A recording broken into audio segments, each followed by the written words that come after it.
Bonjour, mon nom c'est Cindy, je suis éducatrice spécialisée dans la stimulation du langage. Eh bien, aujourd'hui, je suis là pour vous parler des 5 conseils de stimulation du langage afin que vous puissiez motiver votre enfant à parler à partir de 3 ans environ et plus.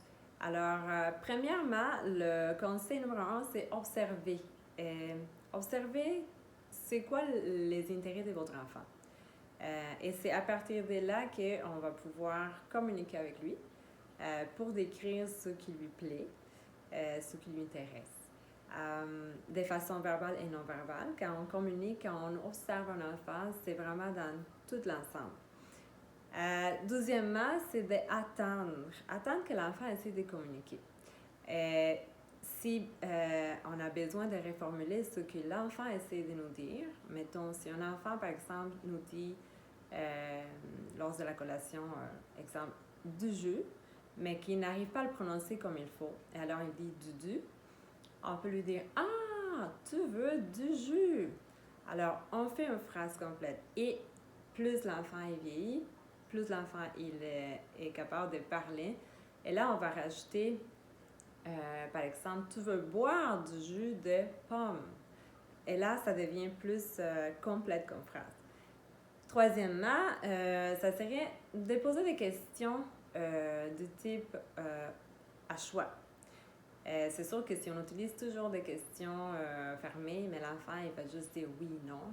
Et là, ben, ça ne fonctionne pas beaucoup, cette façon d'interagir, parce que, ben, on va tout dire à la place de l'enfant. Et si on choisit d'utiliser des questions à choix, et cela veut dire, mettons, si on est toujours dans un temps de collation et on demande à l'enfant, est-ce que tu veux une pomme ou une clémentine? Là, l'enfant, il va pouvoir choisir un des deux et on va l'amener à dire un mot. Et ça s'applique pour n'importe quel moment de la journée, que ce soit pour le choix des vêtements, le choix aussi d'une activité avec l'enfant. Voilà, fait que c'est vraiment important de ne pas demander à un enfant de répéter un mot ou une phrase, mais plus de l'amener tranquillement à faire des choix. Et bon, le quatrième, c'est les pictos. Pour moi, c'est très important d'utiliser des pictos, surtout avec des enfants qui ont de la difficulté langagière, parce que ça devient comme un soutien. Ça aide les enfants à se repérer dans le temps, à mieux comprendre les consignes, par exemple. Ou quand je parle de séquence, c'est par exemple la séquence pour l'habillage. Et on le fait souvent dans le milieu éducatif. Et si les parents le font aussi à la maison, mais ça renforce cet apprentissage. Alors, je vous invite, si c'est le cas de votre enfant et que c'est difficile un peu certaines séquences dans la journée, mais vous pouvez communiquer avec votre milieu de garde pour pouvoir avoir une copie de ce que les éducatrices utilisent pendant la journée. Et pour les consignes aussi, c'est utile. Ici, j'en ai un exemple.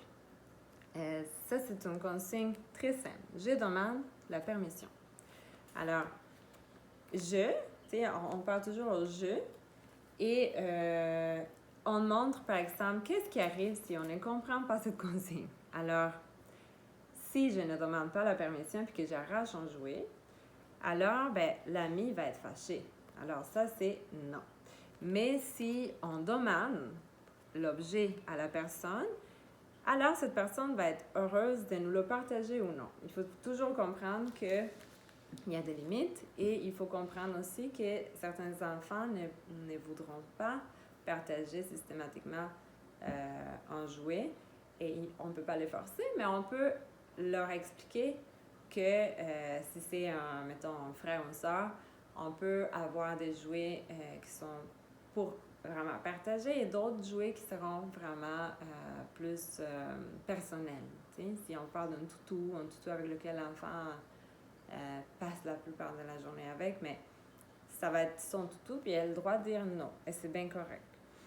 Et pour finir, je vous conseille d'essayer de lire des histoires avec vos enfants. Peut-être instaurer un petit moment dans la journée, que ce soit la fin de journée ou le matin, juste pour pouvoir passer un bon 5 minutes avec votre enfant et découvrir des histoires. Je sais, il y a des parents qui n'aiment pas ça lire, mais c'est pas nécessairement obligatoire de lire les livres des A à Z. On peut tout simplement choisir un livre de l'intérêt de votre enfant et d'écrire des images. Okay? Il y a des livres simples. Celui-là, il est cartonné. En plus, il y a des pop-up. Alors, ça, c'est intéressant pour certains enfants qui vont pouvoir aussi bouger les pages et introduire les doigts de façon à animer l'histoire. Lorsqu'on lit une histoire ou qu'on raconte, on décrit l'histoire, on peut aussi profiter de ce moment pour faire des bruits, que ce soit des bruits des animaux, le claquement d'une porte. On essaie d'animer l'histoire pour que ça la devienne plus joyeux, dynamique comme moment.